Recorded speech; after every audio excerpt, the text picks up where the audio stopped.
Hi guys, David Texas here, and what I've got in front of me at the moment is a little Les Paul Supreme.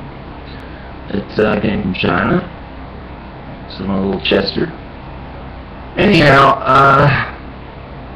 this thing's been on my workbench for like 3 months now, and it was there because I couldn't stand the pickups that were in it. They were terrible.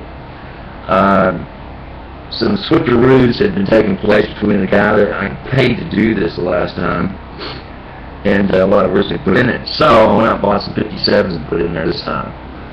And you know, I like them. You know, I've used 57s on other guitars and I like the way they sound. Now, the sad part about this is, let me play this thing for you.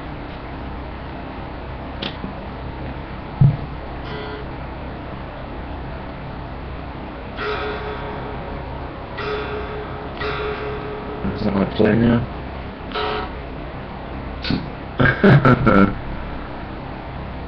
Hold on a minute, guys. Turn their jack plug. Try that one.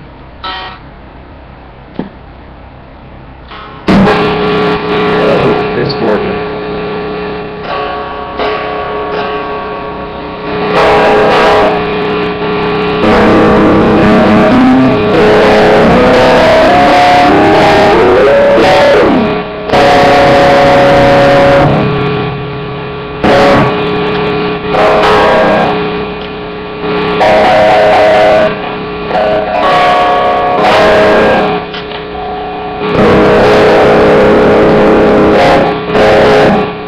You hear that? That nice steady hum sound? It sounds like some RF too in there. Some ghost talking to me. Anyway, the problem is, when I finished this guitar up, and the way I did it was this, alright, what it's done, is that first of all, the puffs aren't on there, they're off. They're wired to the pots, and it's all hanging there. And you slowly, first of all, bring in your jack plug, making sure there's extra long length on it so it can just hang there out of your waist. And you actually look through this hole, alright? The hole in this is almost the size of this plate here. So you can really see well into the guitar, so you can see what you're doing, basically. And try to direct it with a long pair of tweezers and the wire you usually pull it through with. Now, the way I do it, at least, I'm using this same gauge wire, very long, pulling it through the hole, pushing it through the hole, back to the pothole, and I'm using this clean end of copper, twisting it up, putting it through the split top, twisting it a few times, then closing the twist top down carefully not to break it. Alright? And then I'm bringing these two in first. Okay? I can see these readily through this hole, right? Not only with a flashlight here, a strong flashlight on the puff hole, but also using this camera. The camera looks like a little bullet-like thing, like a 12-gauge shotgun shell. You actually use it to increase the view of what you're looking at, to make sure you don't pull this through and go through existing wires that are already hanging, or back to the three-way up here. All right?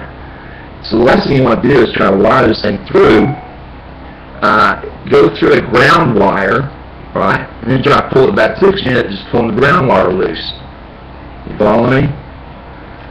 So I wired this thing up. It was all connected, all ready to work. Basically just no strings on it.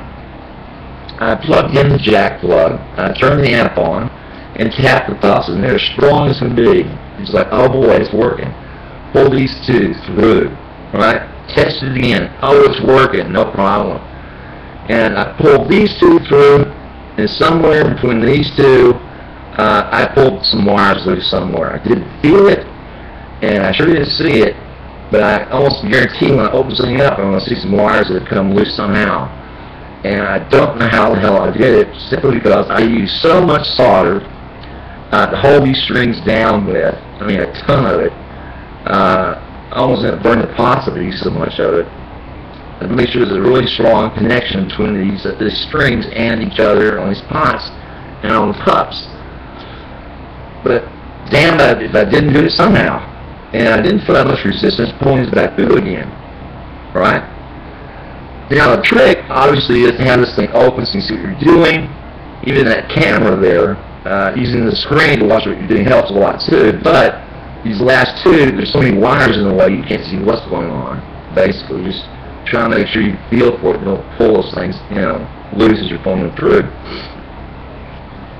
Now, to squeeze these things through, obviously it's a tight fit, and it's possible I caught a cap, pulled it loose. Maybe you got all the wire pulls and else loose along with it. I'm not really sure.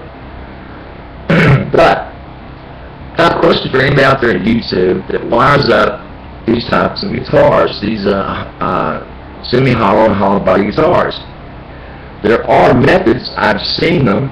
This guitar originally had special wiring to it, whereas all the grounds to it were actually back to the three-way, and there was actually like 4 wires going back through this hole here, back to the three-way, and actually wired to the three-way ground, done to each other. You follow me? Like a normal Les Paul's wired up, like I've shown you in some of the diagrams. But I tried that and couldn't get a good tone from the pups. Very weak sounding, and I knew something was, really wrong. So, question: is there anyone out there in YouTube land that has wired this guitar up before themselves, or has wired up a semi-hollow with that method where you actually keep these all apart from one another? Actually have a long single string or a couple strings leading to them, wires leading to them, so these all are separate and you go their separate directions. You follow me? If there's anything out there that somebody can point to or show me, I sure appreciate it, because I've worked this thing now for like, gosh, I don't know, 6 or 8 hours yesterday trying to get it finished and done. Looking forward to playing it, and guess what? Can't play it. Sounds like crapola. And I sure don't look forward to trying to pull this thing apart again without at least trying a different type of wiring method.